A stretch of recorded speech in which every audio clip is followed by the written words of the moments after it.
You can rehash or recover any footage, any stuff you want, and I'll just throw video over it. I'm recording right now. Alright,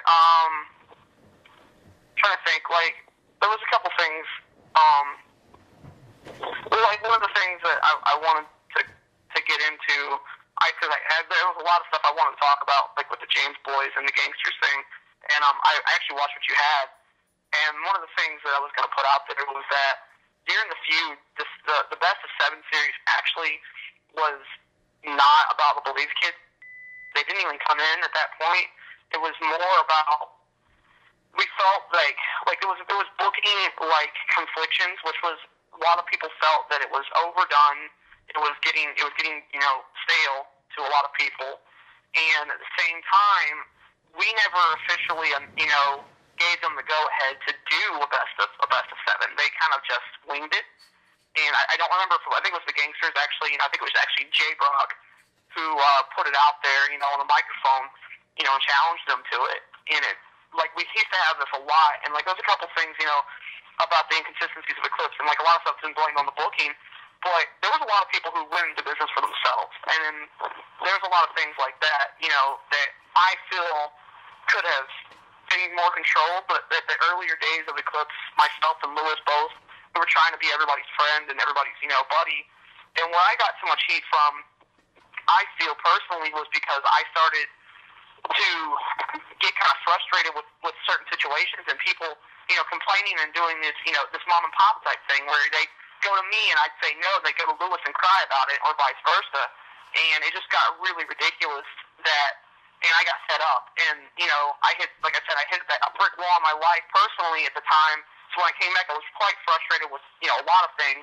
So I just started acting like a boss, which kind of pissed a lot of people off because I started, denying requests, and I started, looking at things more from a business perspective than a let's have fun perspective.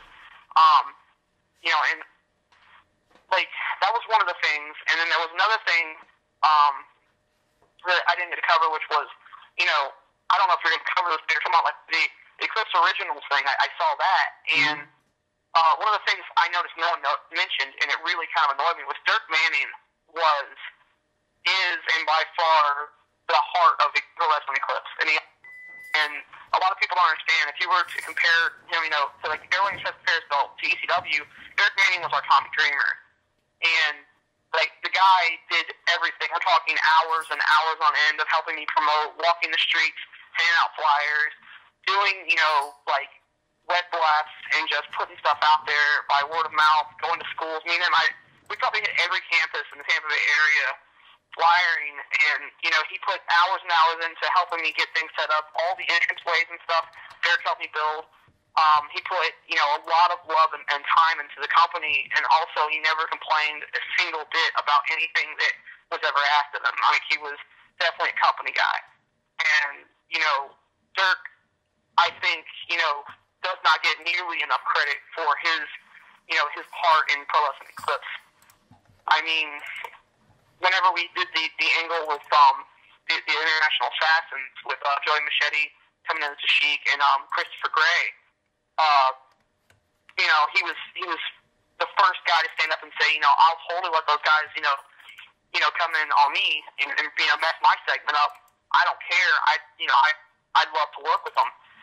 And that's another thing I'm kind of surprised at having covered as the International Assassins thing was quite literally shoot. I mean, we knew they were coming.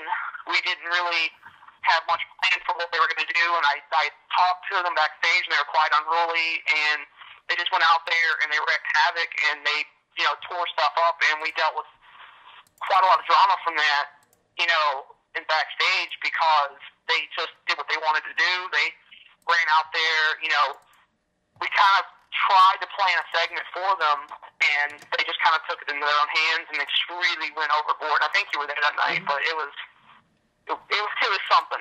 Right. Another thing, like, I don't think it was been covered, was celebrities that had actually come through Eclipse, wrestling celebrities. We had quite a few people who came through there in the earlier days that the autographs and stuff. We had Jimmy and Neidhart came through, and obviously Prince IK was there. You had your own little thing with him. Yeah. And we had Larry Zbyszko was there, and you were there for that. And then we had like T.J. Perkins, who came through.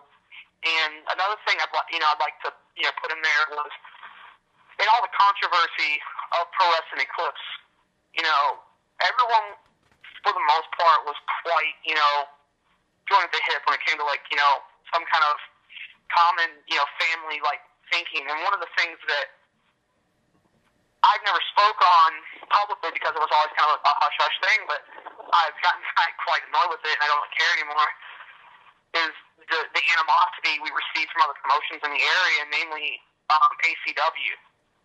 And ACW and Eclipse seems to have this silent rivalry that just kept going. And personally, I really, at the time, I didn't care at all. But now it's just nonstop. And after seeing some of these videos, Mark Mandrake and who I have no problem with, and I never had a problem with, and then George, who literally seems to get himself over no matter what the fuck the price is.